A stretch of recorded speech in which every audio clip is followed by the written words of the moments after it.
বাংলা ভাষা ও বাঙালি অস্মিতা রক্ষার আন্দোলনের নামে মুখ্যমন্ত্রী পশ্চিমবঙ্গে বাংলায় কথা বলা রোহিঙ্গাদের সুরক্ষা দিতে চাইছে বলে অভিযোগ করেছেন দেবজিৎ সরকার। তিনি বলেছেন, এই প্রতিবাদে বিজেপিও পাল্টা আন্দোলনে নামবে। মুখ্যমন্ত্রীকে বলতে হবে কারা বাঙালি। সরাসরি তৃণমূল কংগ্রেসকে রাস্তায় নেবে মিছিল করে বলতে হবে কারা বাঙালি।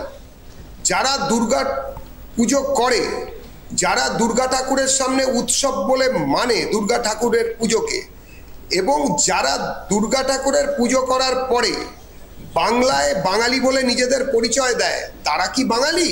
নাকি মুখ্যমন্ত্রী বলবেন যারা দুর্গা প্রতিমাকে ভাঙা, দুর্গা প্রতিমা সহ অন্যান্য প্রতিমাকে ভেঙে ফেলা কে যারা পবিত্র কর্ম বলে মনে করে তারা বাঙালি? বাংলা ভাষায় কথা বললেই কি বাঙালি?